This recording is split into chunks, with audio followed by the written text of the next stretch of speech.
Ever feel that weight, that responsibility for how everyone else is feeling and doing? Like you're always on call to fix it all.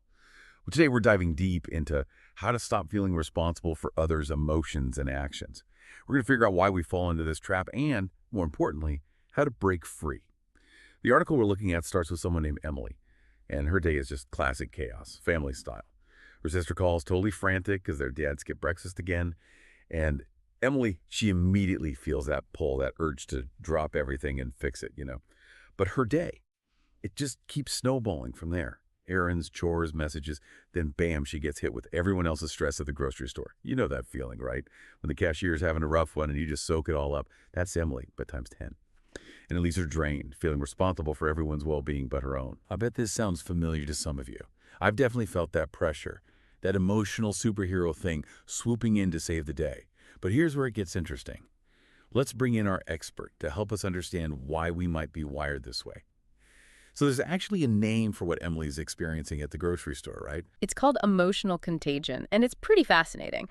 Basically, we're wired to pick up on, even absorb, the emotions of those around us. Like a social virus, especially strong in places like a packed grocery store where emotions are already running high. So not just in our heads. There's a real reason why we feel this way. Exactly, and it's more than just basic empathy. It's our brains mirroring the emotional states of others, possibly a survival tactic from way back. Wow, that's wild. Makes you wonder, are we destined to be emotional sponges forever? Or can we actually rewire our responses? That is the million-dollar question, isn't it? The good news is we're not stuck. But to break free from this constant emotional absorption, we need to go a little deeper. We need to see how our past experiences, how we were raised, how society tells us to act, all play a role. So we're picking up other people's emotions, like Wi-Fi signals, thanks to emotional contagion. Yeah, it's like that. But our upbringing, like all those unspoken rules of our families and communities, those matter too, right? Absolutely. It's like, think about how many times you've heard things like, be strong for your mother, or a good partner always. All those seemingly small messages, they build up. They become like a script you have to follow. Exactly. We call them social scripts, these unspoken rules about how we're supposed to act in our families and communities.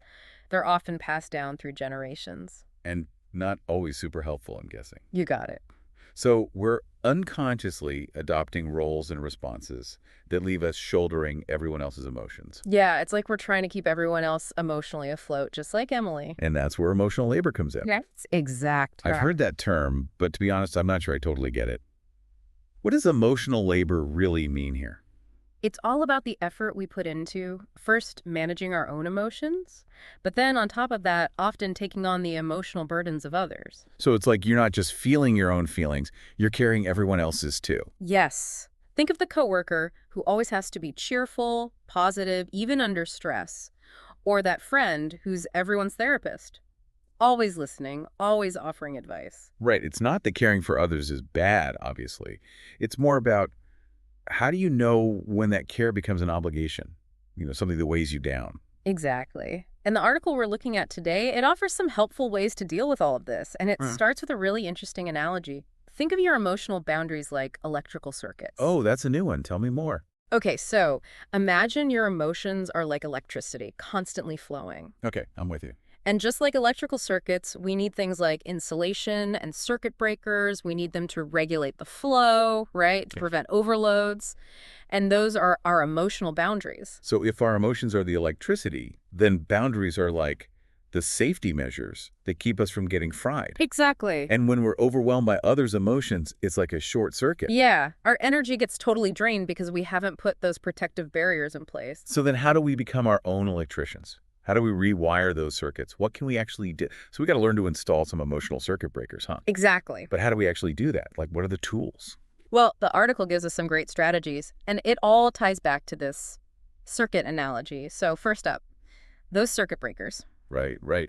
Just like in a house, the breaker flips if there's too much power surging through. And we need to learn to do the same thing. We need to interrupt those emotional overloads before we get drained. So recognizing our limits, knowing when to say no. You got it. And that no can look different in different situations. It might mean saying no to a request, setting a boundary in a conversation, Or even just taking a break when you need to recharge, stepping away from a situation. It's like sometimes we need a surge protector too, right? For Right. those smaller emotional spikes that happen all the time. Yes, and that's where the next strategy comes in, grounding. Grounding, okay. Yeah. Remember, electricity needs a safe path to flow. And we need to find our own grounding techniques to manage our emotional energy to let it flow safely. So what does grounding even look like in this context? Could be a lot of things. It's really personal. For some people, it's meditation or spending time in nature. Others, it might be listening to music, journaling, or even just taking a few deep breaths. It's about finding your own way to release that excess emotional charge, come back to yourself. Exactly. And there's one more strategy the article talks about, voltage regulation. Voltage regulation. Okay, now I'm really curious. So think of it like this. We all have different capacities for emotional labor. It depends on the situation, who we're with. Right, makes sense. It's like a dimmer switch. You adjust the brightness depending on how much light you need. Oh, I like that. And we can do the same with our emotional energy. So we can choose to dim the lights, so to speak, in certain areas of our lives, save that energy for the people and things that matter most. Exactly. It's about being intentional with your energy, recognizing that you don't have to be on all the time for everyone at the same level. Makes total sense. It's about boundaries, but not just external ones, right? It's also internal, knowing our own capacity. Now, speaking of boundaries, the article also mentions this idea of fault tolerance. How does that fit in? Oh, it's a really cool concept. So in engineering, fault tolerance is about a system's ability to keep working even if some parts fail. Okay, interesting. And we can apply that same idea to our emotional lives, to our relationships. We all have a certain level of fault tolerance. We accept certain behaviors. We forgive mistakes. We try to make things work even when it's tough. Totally. Like being there for someone, even Yeah. when they mess up, trying to avoid conflict, keep the peace. Exactly. And a healthy amount of fault tolerance. It's key for strong relationships. But here's the thing. Excessive fault tolerance, that's a recipe for burnout. It's like we're constantly patching up everyone else's circuits but neglecting our own. So how do we find that balance? How do we know if our fault tolerance is actually hurting us? Self-awareness is key. We have to ask ourselves some tough questions. Where am I being overly tolerant in my life? Am I taking on responsibility that's not mine?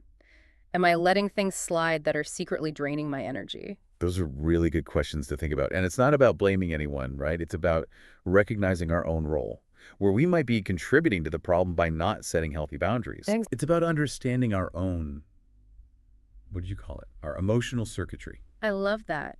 Yeah, it's about knowing your limits and having the courage to say, this is where my responsibility ends and yours begins. So, if we want to stop feeling responsible for everyone else's emotions, it all starts with understanding a few things.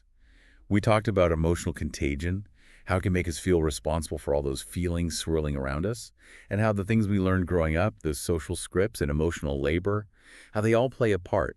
But the good news is, we're not powerless. We can rewire our emotional responses. Absolutely. And that's the biggest takeaway here. It's not about shutting down emotionally or building walls. It's about creating a safe space for yourself emotionally so you can show up authentically in your relationships without feeling overwhelmed or depleted. It's about becoming our own emotional electricians. Exactly. And like any skill, it takes practice. Start paying attention. Where are you absorbing other people's emotions? What scripts are you following? And where do your boundaries need a little reinforcement? I love that. And on that note, I'll leave you with this. Imagine you could redesign your own emotional circuitry. What would that look like? What boundaries would you put in place? What would it take to feel empowered, grounded, and free from carrying the weight of responsibility that isn't yours?